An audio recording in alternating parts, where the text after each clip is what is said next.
자, 이렇게 집단이 시작됐단 말이에요. 집단이 시작됐을 때 그때부터 이제 집단이 어떤 형태로든지 움직여 가잖아.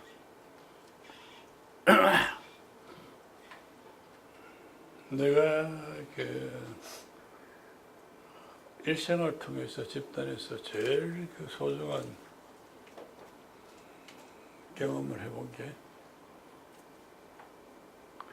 5일을 집단하기로 시작해서 집단이 시작됐는데 3일째 아침에 집단이 완전히 박살이 났어.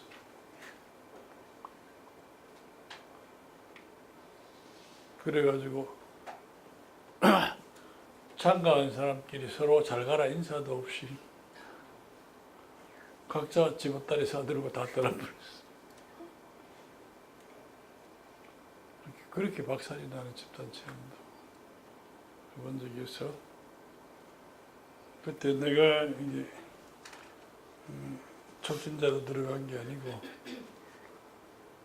내가 집단 가면 늘 날 도와주던 분이 계셨는데 그분이 자기가 집단을 공개 모집을 했어. 그 공개 모집한 집단에 나를 헬핑 해달라 그래서 간 거야. 갔는데 그 장 안에서 둘이가 완전히 대결이 돼버린 거야. 그 뭐 배경은 설명할 거 없을 거고. 내하고 촉진자하고 둘이가 헬핑하고 촉진자. 그가 헬퍼하고 촉진자하고 둘이 붙은 거야. 박살이 났어. 그러고 그 이후로 지금까지 단 한 번도 그 사람하고 집단 해본 적도 없고 만나도 그냥 겉으로 인사를 해도 서로가 이렇게 대화를 주고받거나 이런 적이 없어.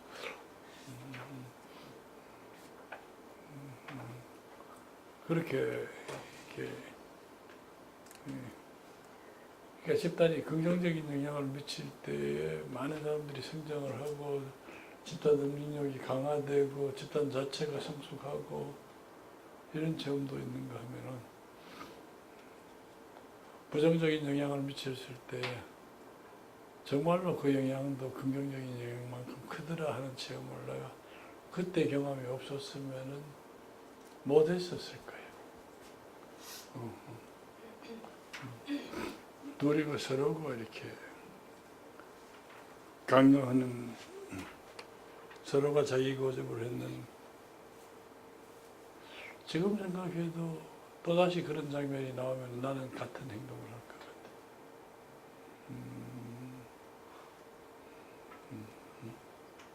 그런 게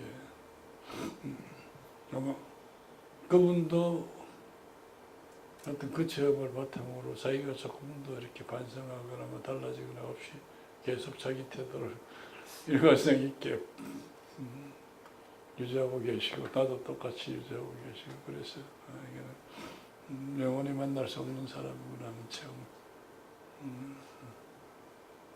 하여튼 그런 경험도 있어. 왜 이야기를 했냐면은 집단은 하면 무조건 결과가 좋아질 것이다. I don't think so. 난 전혀 그렇게 생각하지 않아. 그래서 집단을 한다고 해서 우리가 성장할 수 있는 여러 가지 조건들을 전제를 하고 출발을 했다 하더라도 그 뒤에 집단 전체를 굉장히 건강하게 할 수 있는 그런 여러 가지 촉진적인 행동이나 요인들이 있어야 성장하는 거지. 반드시 그렇게 저절로 그냥 되는 건 아니다 하는 걸 이야기를 하고 싶은 거예요. 그랬을 때 지금 이야기하고 싶은 게 집단 상담에서 무엇이 사람들, 참가자들로 하여금 성장할 수 있게 만드느냐 하는 이 변화 요인에 대한 설명들 특히 얄로운 뭐 이론을 바탕으로 하고 싶고 그 다음에 끝나서 하나 집단에서는 다른 집단하고 우리 집단하고 굉장히 다른데 그 변화 요인을 뭐라고 보느냐 또 촉진자들이 촉진 행동을 어떻게 해야 되느냐 이런 단계로 하나씩 설명을 할까 해.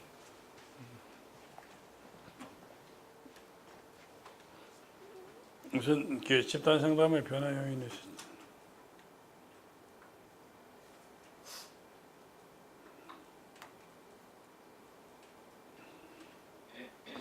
몇 가지 요인이 있는데 제일 큰 게 자기 개방이. 저거 안 되면 그 사람이 무슨 문제를 가지고 있는지 뭐가 미성숙한지 알아볼 길이 없잖아. 자기 개방. 근데 집단이 시작되면 참가자들이 이제 부정적인 감정을 표현한다고 했는데 부정적인 감정을 표현하는 것도 그 사람들한테는 굉장히 힘이 들어. 왜 힘이 들어? 안 하던 거 서툴기. 또 하나는 사람이 자기 부정적인 감정을 표현했을 때 안전하지 않아요. 우선 내 감정이라는 게 도덕적이야? 아니야. 감정이 일관성이 있어? 아니야. 순간순간 막 변동이 죽을 듯해. 더 미치게 있는 게 동시에 양가 감정 느낄 때가 있어. 좋으면서 미울 때. 감정을 있는 그대로 표현할 때. 이성의 측면에서 보면 감정이라는 거 참 유치해. 그렇잖아. 그래서 내 감정을 다른 사람 눈앞에 노출했다가는 제일 첫 번째로 미움받을 가능성이 있고 무시당할 가능성이 있고 거부당할 가능성이 있고 부정적으로 평가받을 가능성도 있고 굉장한 위험에 노출되는 거예요. 그래서 대부분의 경우에 사람들은 생각하고 감정을 느껴놓고는 생각은 주고받고 감정은 너가 베풀어. 표현을 안 해. 왜냐하면 생각을 노출했을 때까지는 사람이 굉장히 안전해. 체격이 좋은 사람 보면 내 체격 참 좋다. 여기까지는 자기 입장이 안 나왔거든. 그렇잖아? 감정이 나오면 이제 자기 입장이 안 나올 수가 없단 말이야. 제가 거기서 한번 붙어보고 싶다든가, 내가 열등감 느끼겠다든가, 위축된다든가, 부럽다든가, 기죽는다든가, 이게 전부 자기 입장이 나오잖아. 그렇지? 그래서 입장을 노출하지 않고 하는 게 안전한 삶에서 우리가 굉장히 익숙해져 있던 사람들이 여러 사람 앞에서 자기 입장을 있는 그대로 노출한다는 거는 이건 쉽지 않거든. 그런데 이 개방이 되지 않으면 우선 문제 자체가 노출되지 않으니까 성장이라는 건 아예 불가능한 거예요. 이게 제일 출발이에요. 그럴 때에 참가자들이 개방하게 돕는 제일 큰 태도가 뭐예요? 어떤 태도가? 촉진자들이나 집단 구성원 전체가 어떻게 비판적이 되어야 될까? 허용적이 되어야 될까? 허용적이. 참 저거 난 쉽지 않더라. 이야기하면 새끼야 네가 사람이가 소리가 여기까지 막 나오거든. 네 같은 새끼는 필요 없어. 갔으면 좋겠다 싶은 경우도 막 나오고.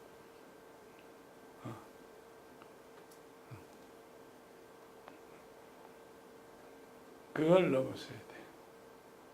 넘어서야 돼. 그 허용적인 태도. 그 다음 노출했을 때 그 자기 감정을 노출한 사람이 그것 때문에 무시당하거나 거부당하거나 비판당하거나 공격받지 않도록 안전이 보장이 돼.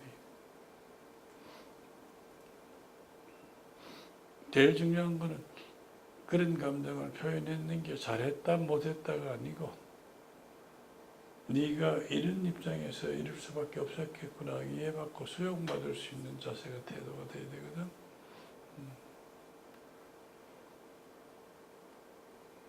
또는 그보다 더 중요한 건 자기 감정을 노출한 사람이 그 감정 노출을 통해서 무언가 이득이 있어야 돼. 그래서 이 집단에서는 내가 내 감정을 솔직하게 표현하면 뭔가 얻는 게 있구나 하는 게 집단 구성원 전체에게 알려졌을 때에 집단 구성원들은 굉장히 적극적으로 자기 개발을 하려고 하고 촉진하게 된단 말이에요. 그래서 개방했다가 여기나 먹고 뒤에 가서 뒷담화의 대상이 되거나 이래 됐을 때는 저기 안 돼.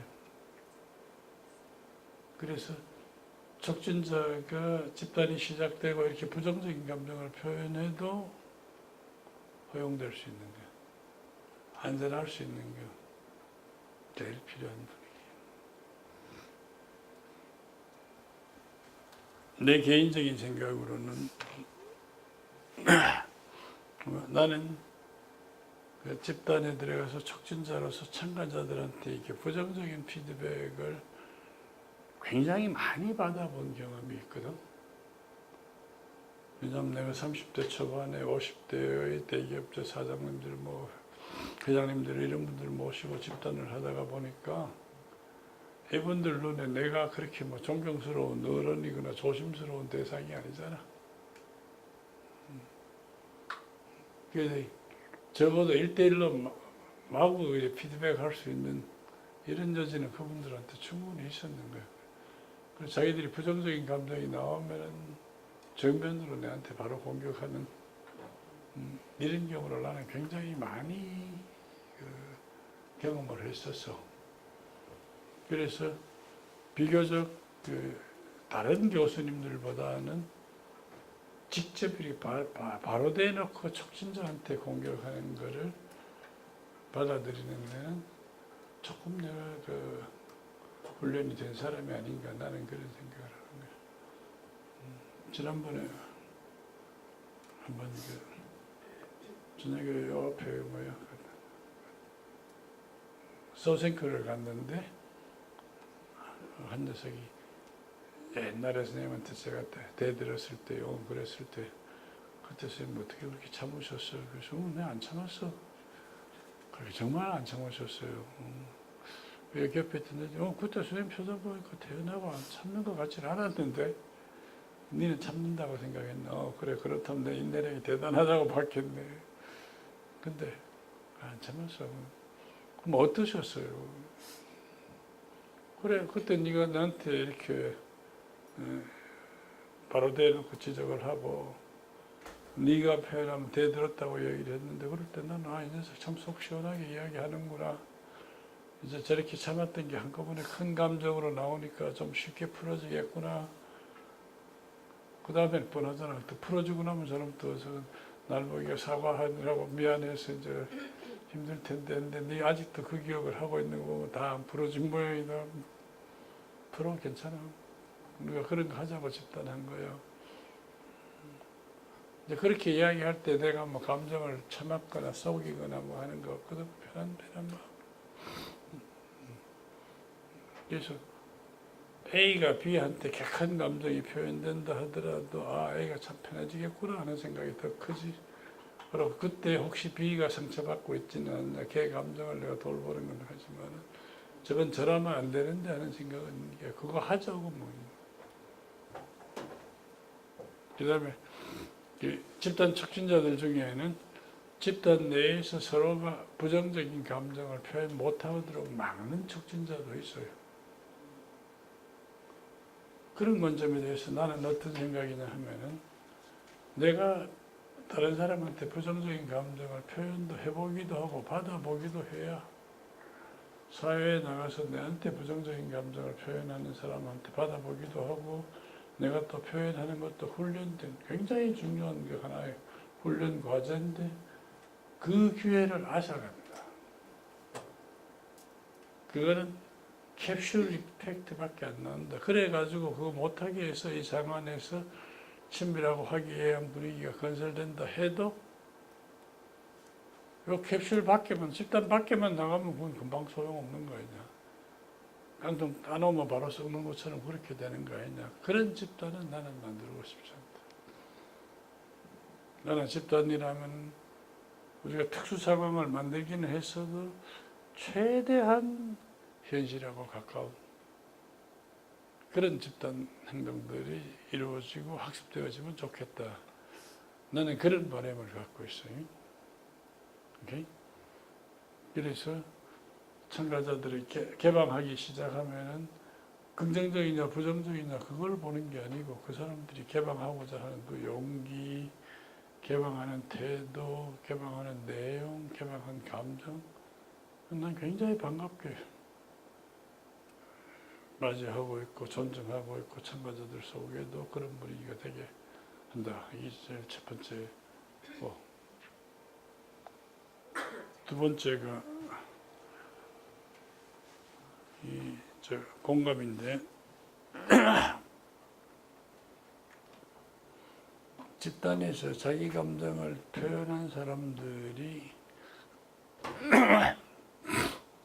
억압됐던 감정을 표현할 때에 억압해 놓았던 감정을 표현만 해도 감정이 줄어들까 풀릴까 더 커질까? 표현만 해도 풀려. 그렇잖아?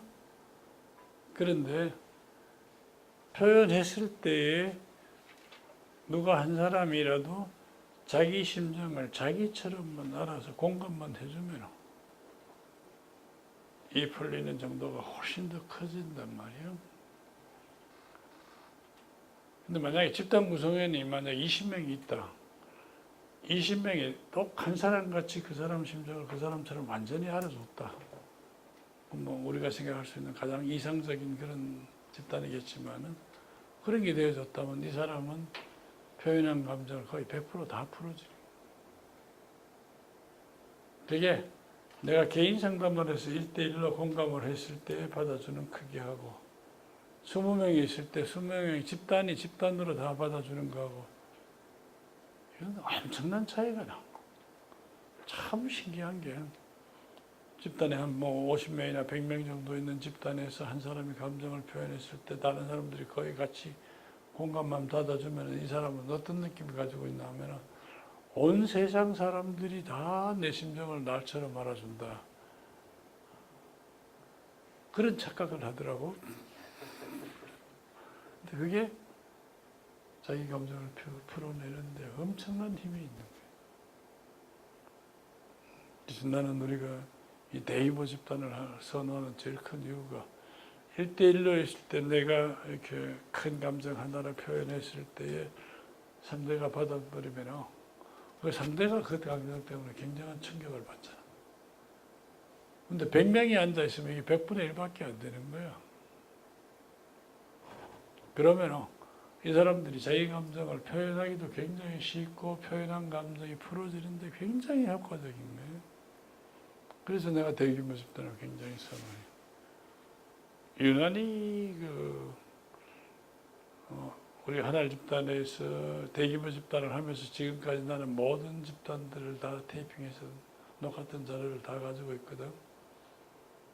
그 자료들 보면은 그동안에 내가 이렇게 소규모 집단에서 했던 게 감정 표현들 하고는 상상도 할 수 없는 그런 격한 감정들이 표현된다. 거의 어떤 참가자들이 그 감정 표현하는 거 보면은 막 거의 이 표현이 적당한지 모르겠는데 너무 큰 감정들이 표현되니까 아이고 저러다가 뭐 사고라도 나면 어떡하 불안할 정도로 큰 감정들이 표현되는 경우도 많이 났거든.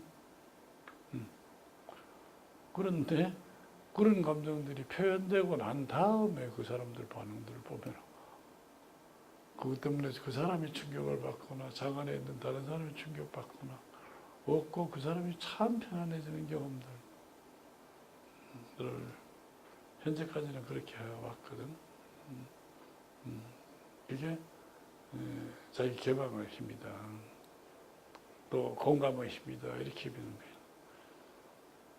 근데 만약에 우리 하나님 집단하고 일반 집단하고 차이가 되는 게 일반 집단에는 참가했다 하더라도 참가자 한 사람 한 사람이 감정 표현하는 개인의 감정을 공감한다 하더라도 공감 역량의 한계가 있잖아.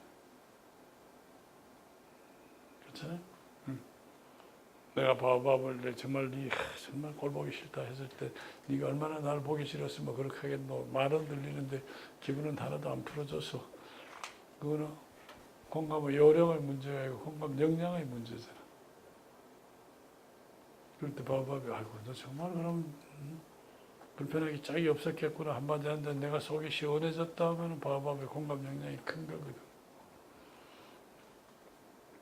다른 집단에서는 초기 단계에 저런 공감 역량이 훈련돼서 자라지도 않았을 때 타인 관점 수용도 안 되고 자기 소리만 할 때도 문제들을 끄집어내고 막 풀어나가는 그런 집단들을 많이 봤잖아. 내 경험으로는 그렇게 하다 보니까 굉장히 많은 시간이 낭비가 되는 거라. 그래서 하나님 집단에서는 먼저 저런 커뮤니케이션 능력이나 공감 능력이나 인간 이해 능력이나 자기 개선 능력이나 이런 다른 사람을 헬핑할 수 있는 카운셀러로서의 기초적인 역량이 자라지 않으면 참가자들이 문제를 내놓는 걸 유보해라. 먼저 훈련부터 하고 도울 수 있는 능력들이 생기고 난 다음에 문제를 내놔라.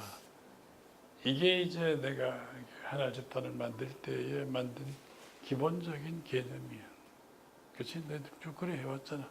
처음에 문제 내면 지금 좀 참았다가 나흘째쯤 가서 시작하면 어떠냐고 자꾸 원하는 게 그래서 그런 거거든.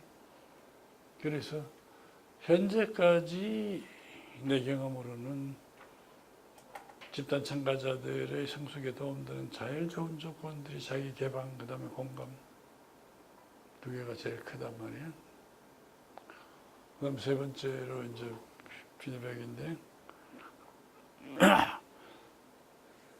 개방한다는 건 내가 보는 나를 개방하는 거고 공감한다는 건 그 사람의 감정을 내가 받아준다는 건데 또 하나의 나가 있단 말이에요. 누가 남이 보는 나가 있잖아요. 너희들이 거울을 보기 전에 너희들 얼굴 모르잖아. 마음도 마찬가지야. 내 마음을 개방해놨을 때 남들이 나를 어떻게 보는지를 우리가 몰라. 그리고 대부분 사회생활을 하면서 내가 보는 너를 이야기를 안 해줘. 왜? 그것도 이야기했다가 안전하지 않거든. 내용은 전달 안 되고 어떻게 돼? 사이면 더 나빠지고 미움받거나 거부당하거나 그러니까 대부분의 경우가 참잖아. 제 저러면 안 되는데 수업 시간에 이렇게 팔 올리고 저러면 안 되는데 해도 그냥 지나간다. 근데 우리 집단에서는 약속을 했단 말이에요. 무슨 약속이냐면 내한테 느끼는 감정을 있는 그대로 솔직하게 이야기해 주겠다 약속했다. 이게 피드백이야. 그러면 방 안에 만약에 50명이 있으면 50명의 거울에 내가 비춰보는 거예요. 거기에 누가 보는 게 옳고 누가 보는 게 틀리냐 이거는 중요한 게 아니야. 나의 어떤 행동을 해봐는 아주 좋게 볼 수도 있지만 행복은 아주 안 좋게 볼 수도 있고 아주 우주 같은 경우에는 또 정말로 믿었다 이렇게 할 수도 있고 누구는 아이고 저 사람은 난 앞으로 상종해서는 안 되겠다 조심해야 되겠다 이렇게 사람마다 다르게 다 느낀다면 다르게 거울이 다 다르잖아. 그래서 내가 그 거울대에 솔직하게 비춰봄으로써 이 자리를 떠나서 해바하고 비슷한 사람 만나면은 내가 어떤 이 행동을 할 때는 해바가 나를 보듯이 이런 각도로 볼 수 있겠구나. 이걸 학습하자는 자리가 우리가 여기서 인간관계를 학습하는 자리거든. 그래서 나를 나처럼 안 보고 다르게 보는 그 다른 사람이 보는 남이 보는 나를 배우는 자리. 이게 내가 성숙하는 지름길이다. 또 하나가 직면하면 내가 생각나는 건 누군지 아냐? 나무다, 나무. 직면에 대해서 나무가 여러 가지 말을 많이 만들어냈지. 직면이 뭐의 지름길이라? 지름길이라 그래. 그거는 저거는 뭔지 아냐? 직면하면 아프잖아. 아프잖아, 그지? 그 때문에 이제 초기 단계에서 직면에서는 저런 소리가 나오거든. 사실은 그 아픔이 싫어서 다들 직면 안 하려고 하는 거예요. 근데 지옥으로 가는 지름길이다 하고서 이제 배워야 될 게 뭐야? 정당으로 가는 첫걸음이다. 아니지. 아픈 만큼 성숙한다는 걸 배워야지.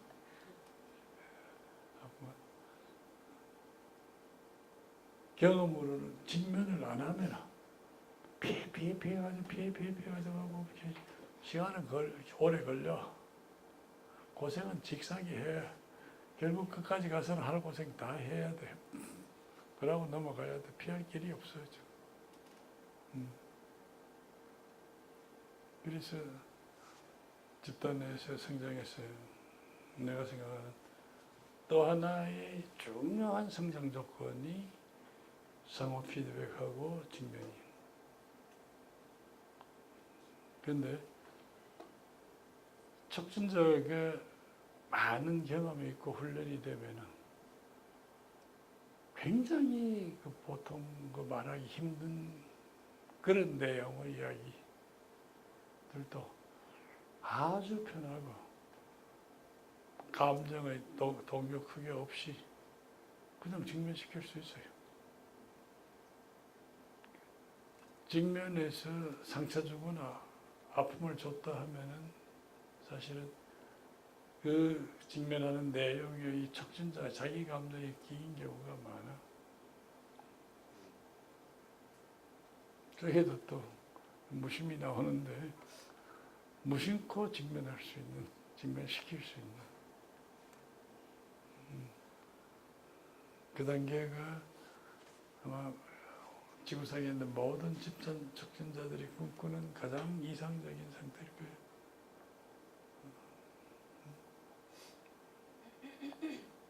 지금도 내가 몇 번 예를 들었지.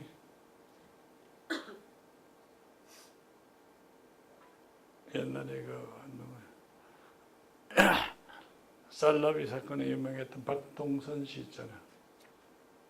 그분이 한국에 와서 그냥 뭐 내인이야 여자 대학 교수라는 친구가 절에 열심히 다니는데 이분을 데리고 큰 스님한테 가서 인사를 시켰어. 인사를 시키면서 스님 이분이 그 유명한 박동선 씨입니다 하고 했더니 스님이 빙긋이 그래 그런데 뭐로 유명한데?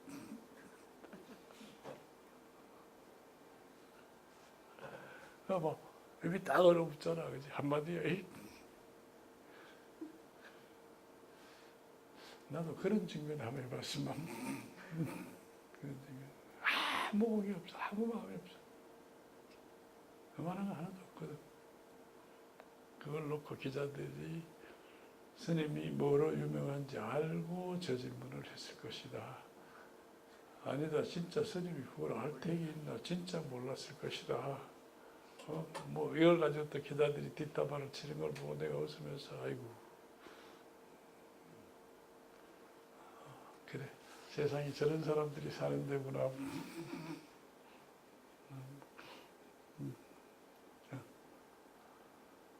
그런 측면들. 그다음 그런 게 개방하고 공감받고 그다음 피드백받고 직면하고 나면은 사람이 달라지잖아. 이 변화에 대해서 시도를 하는데 개인 상담에서는 변화의 시도를 촉진자하고 앉아서 나 같은 경우에는 이제 변화된 행동이나 이런 말들을 내 앞에서 해보라고 시켜.